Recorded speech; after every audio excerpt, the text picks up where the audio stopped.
Hello everyone, मैं हूं स्वाति और स्वागत करती हूं आप लोगों का अपने चैनल में। आज का वीडियो कक्षा 9 और 10 के बच्चों के लिए है और ये है पिछली वाली वीडियो का सेकंड पार्ट। टॉपिक वही रहेगा, स्वामी विवेकानंद। पिछली वीडियो जो मैंने आपके लिए अपलोड की थी उसका टॉपिक था स्वामी विवेकानंद और ये उसका सेकंड पार्ट है। तो सबसे पहले आपको इंस्ट्रक्शन बता देती हूँ कि आपको लिखते टाइम किन किन चीज़ों का ध्यान रखना है।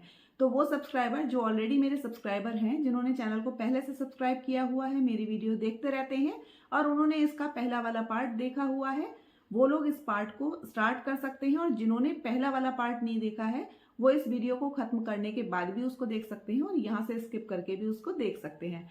तो स्टार्ट करते हैं।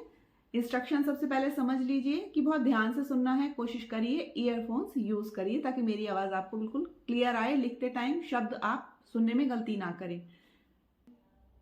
बहुत अच्छे हैंडराइटिंग में आपको लिखना है, पंक्चुएशंस लगाने का ध्यान रखना है और मेरी दी हुई स्लाइड से अपनी सारी गलतियों को चेक करना है। जितने आपके अशुद्ध शब्द निकलेंगे, जितनी आपकी मिस्टेक्स निकलेंगी, उनको सर्किल कर लीजिएगा और पूरी वीडियो खत्म होने के बाद में उन सब शब्दों को जो आपने गलत लिखे हैं कम से कम 10-10 बार लिखने की शुद्ध रूप में आपको शुद्ध रूप में प्रैक्टिस करनी है ताकि आप भविष्य में उन शब्दों को कभी भी लिखने में गलती ना करें। इन वीडियोस को बनाने का मेरा यही उद्देश्य है कि आपकी हिंदी में सुधार कर सकूं। और वही व्याकरण के वीडियो मैंने सेपरेट बनाने बंद कर दिए हैं। इमला के वीडियोज में ही मैं आपको बीच बीच में शब्दों के बारे में टिप्स देती रहूंगी, आपको पता चलता रहेगा ताकि आपकी गलतियां कम से कम हों।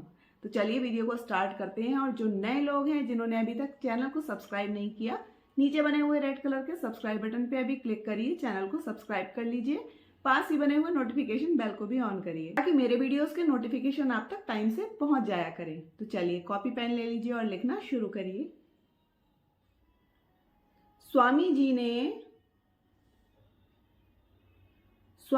ने एक अधैर्यवान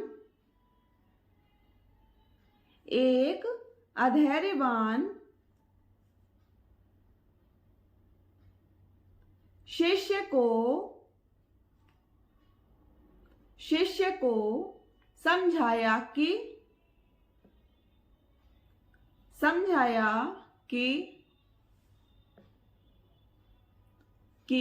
श्रद्धावान बन, वीर्यवान बन, आत्मज्ञान प्राप्त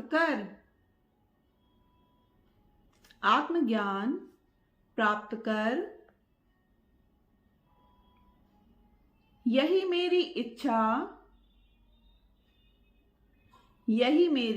इच्छा एवं आशीर्वाद है।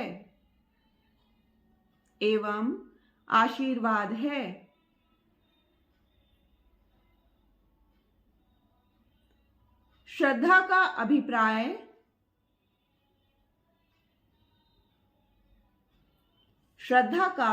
अभिप्राय कई बातों से है।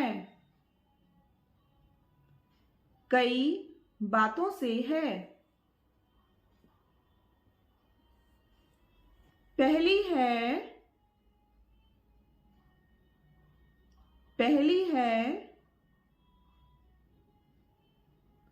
आत्मश्रद्धा।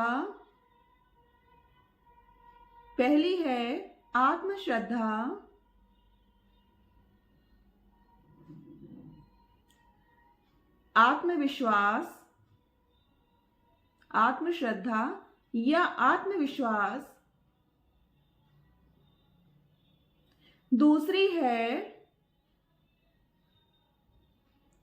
है हमारी सांस्कृतिक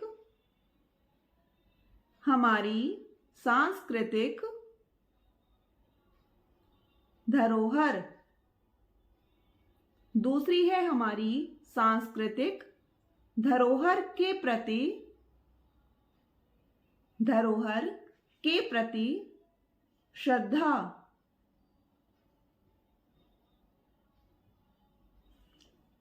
सांस्कृतिक धरोहर के प्रति श्रद्धा। इस पैराग्राफ में दो शब्द आए हैं जिनमें से हम एक र के बारे में पहले चर्चा कर चुके हैं पिछली वाली वीडियो में, तो दोबारा बताने की जरूरत नहीं है। लेकिन चलिए हम डिस्कस करते हैं, जो नए लोग हैं उनको पता होना चाहिए। तो यहाँ पर एक शब्द आया है आशीर्वाद। आशीर्वाद में र है, आधा र है। हमने र के रूप में पढ़ा था पदेन र और रेफ र। पदेन र जैसे मैंने आपको बताया था, पद में, पदेन का मतलब पद में नीचे की तरफ लगता है किसी भी वर्ण के, तो वो होता है हमारा र। और एक र लगता है जो लाइन के ऊपर लगता है। जब हम हिंदी लिखते हैं तो किसी भी अक्षर के ऊपर लगता है, ऐसे एक चोटी के रूप में, तो उसको हम कहते हैं रेफ रा, और ये आधा रा होता है। यहाँ पर शब्द है आशीर्वाद, तो मैंने आपको बताया था आशीर्वाद में हम र को छोटा सा प्रोनाउंस कर रहे हैं। अगर आधे अक्षर में आपकी गलतियां हो रही हैं तो इससे आपकी वो गलतियां भी खत्म हो जाएंगी।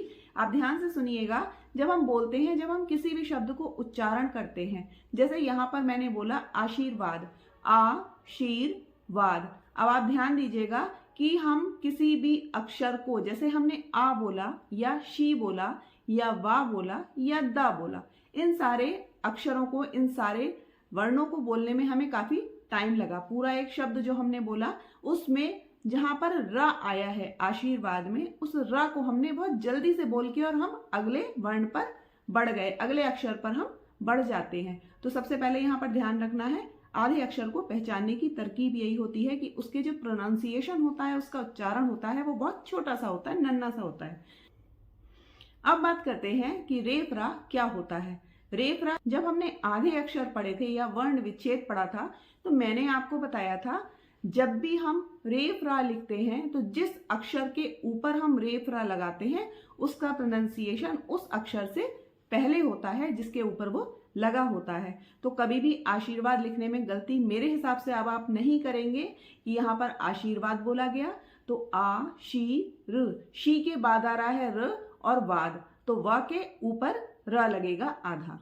ऐसे ही एक दूसरा शब्द आया है सांस्कृतिक। इसी तरह का एक शब्द हमने पिछली वीडियो में भी डिस्कस किया था। चलिए दोबारा से डिस्कस कर लेते हैं ताकि और मजबूत हो जाए, पक्की हो जाए आपकी हिंदी।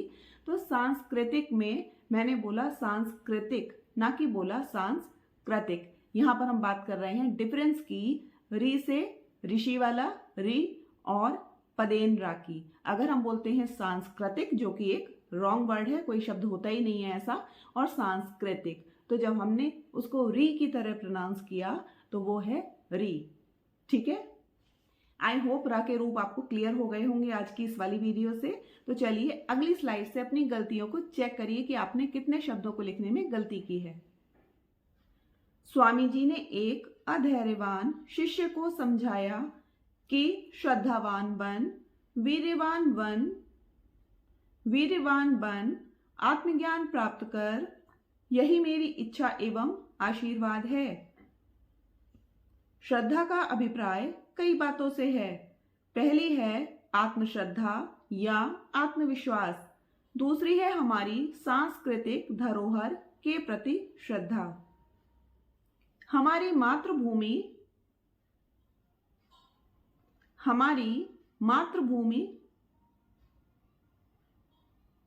का केंद्र,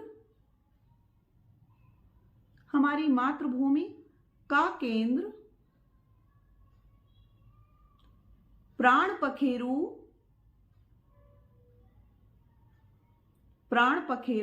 धर्म में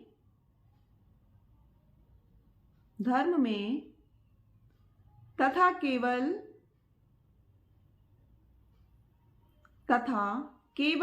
धर्म में ही हैं, तथा केवल धर्म में ही हैं।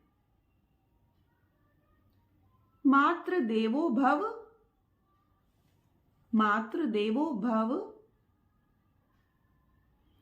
पितृदेवो भव,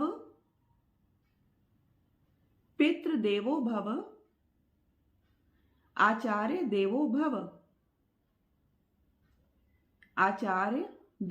भव। इन्हीं पर श्रद्धा, इन पर श्रद्धा वीर्यवान भव, वीर्यवान भव। तुम्हारे अंदर, तुम्हारे अंदर पूर्ण शक्ति, तुम्हारे अंदर पूर्ण शक्ति निहित है, निहित है। तुम सब कुछ करने में, तुम सब कुछ करने में समर्थ हो, तुम सब कुछ करने में समर्थ हो। इस शक्ति को, इस शक्ति को पहचानो, इस शक्ति को पहचानो। हमारी मातृभूमि का केंद्र प्राण पखेरु धर्म में तथा केवल धर्म में ही है। मातृ देवो भव, पितृ देवो भव, आचार्य देवो भव। इन पर श्रद्धा, वीर्यवान भव। तुम्हारे अंदर पूर्ण शक्ति निहित है, तुम सब कुछ करने में समर्थ हो। इस शक्ति को पहचानो। एक दूसरी टिप आपको देना चाहती हूं। जब हम बोलते हैं इस शक्ति को पहचानो या तुम सब कुछ करने में समर्थ हो, तो यहां पर एक बार श आया है, एक बार स आया है। इसके ऊपर, इसके डिफरेंस के ऊपर जल्दी ही मैं एक सेपरेट वीडियो बनाऊंगी, क्योंकि वो आपको अलग से बताना ही पड़ेगा। लेकिन अगर यहाँ पर बात करते हैं स की और श की, मतलब समर्थ और शक्ति की, तो जब भी इस तरह के शब्द आते हैं तो आपको ध्यान रखना है, प्रोनाउंस भी ऐसे ही करना है, स और श की तरह। कुछ लोग कहते हैं सरौते वाला सा या फिर शरीफे वाला सा। जब शरीफा की जगह शरीफा हो गया तो फिर सरौते और शरीफे में अंतर क्या रहा? समझ रहे ना आप मेरी बात को? इसलिए समर्थ वाला सा है। श में अंतर करना सीखिए, लिखकर नहीं। सबसे पहले बोलने में अपनी गलतियों को सुधारिए कि आप जो बोल रहे हैं, जो प्रोनाउंस कर रहे हैं, आपका उच्चारण सही होना चाहिए। जब आपका उच्चारण सही होगा तो लिखने में कभी भी गलती नहीं होगी। उठो, उठो और अपना, उठो और अपना अंतस्थ, अंतस्थ ब्रह्म भाव, ब्रह्म भाव, अपना अंतस्थ ब्रह्म भाव अभिव्यक्त करो, अभिव्यक्त करो। वीर बनो, वीर बनो, वीर बनो। 2 बार है ये, वीर बनो, वीर बनो। मानव केवल, मानव केवल एक बार ही, एक बार ही मरता है, एक बार ही मरता है।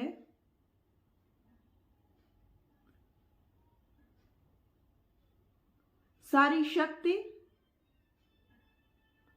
सारी शक्ति तुम्हारे अंदर है, सारी शक्ति तुम्हारे अंदर है। बल ही जीवन है, बल ही जीवन है। दुर्बलता मृत्यु, दुर्बलता मृत्यु। शैशव से ही, शैशव से ही तुम्हारे मस्तिष्क में, शैशव से ही तुम्हारे मस्तिष्क में सकारात्मक, सकारात्मक, सशक्त, सशक्त एवं, एवं परोपकारी विचार, परोपकारी विचार, प्रविष्ट होने चाहिए, प्रविष्ट होने चाहिए, उठो और अपना अंतस्थ ब्रह्म भाव अभिव्यक्त करो, वीर बनो, वीर बनो। मानव केवल एक बार ही मरता है, सारी शक्ति तुम्हारे अंदर है, बल ही जीवन है, दुर्बलता मृत्यु। शैशव से ही तुम्हारे मस्तिष्क में सकारात्मक, सशक्त एवं परोपकारी विचार प्रविष्ट होने चाहिए। विवेकानंद, विवेकानंद अतीत एवं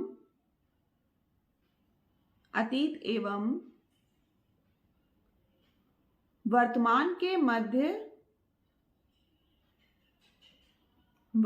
के मध्य सेतु की भांति थे, सेतु की भांति थे, क्योंकि वे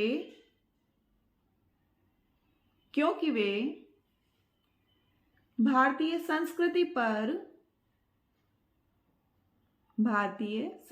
पर गर्व करते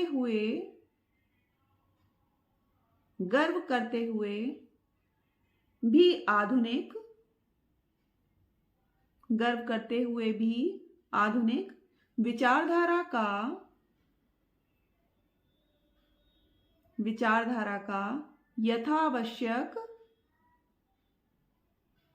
यथावश्यक लाभ उठाने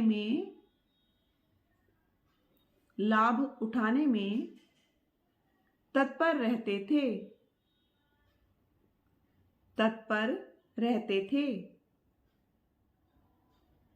विवेकानंद अतीत एवं वर्तमान के मध्य सेतु की भांति थे, क्योंकि वे भारतीय संस्कृति पर गर्व करते हुए भी आधुनिक विचारधारा का यथावश्यक लाभ उठाने में तत्पर रहते थे। काफ़ी ज़्यादा मेहनत करके आप लोगों के लिए वीडियोस मैं लेकर आती हूँ, तो भाई एक लाइक कर दिया करिए, वीडियो को शेयर कर दिया करिए, अगर आपके काम की है तो अपने ही क्लासमेट्स को इनको शेयर कर दिया करिए। आज का ये श्रुतिलेख का वीडियो यहीं पर समाप्त करते हैं। आई होप आपको जो मैंने बीच बीच में टिप्स देना शुरू किया है उससे आपको फायदा हो रहा होगा, आपकी हिंदी में ज़्यादा सुधार हो रहा होगा, आपको और ज़्यादा क्लियर समझ आ रहा होगा। अगर पसंद आई है ये ट्रिक मेरी इस तरह से आपको बीच बीच में शब्दों को समझाने की, तो कमेंट के माध्यम से ज़रूर बताइए। अभी मैं कोई टिप डालती हूँ तो वीडियो थोड़ी सी लंबी हो जाती है, क्योंकि मुझे बहुत ज़्यादा समझाने की आदत है।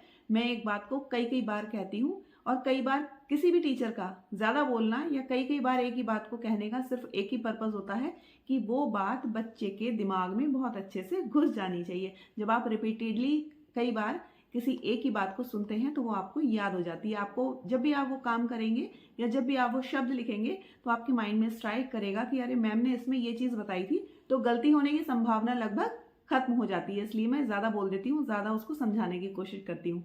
अभी भी मैं ज़्यादा बोलने लगी हूँ। चलिए वीडियो को यही खत्म करते हैं। ऐसे ही एजुकेशनल वीडियो मैं आपके लिए लेकर आती रहूँगी। मिलते हैं अगले वीडियो में, तब तक के लिए नमस्कार, जय हिंद, जय भारत।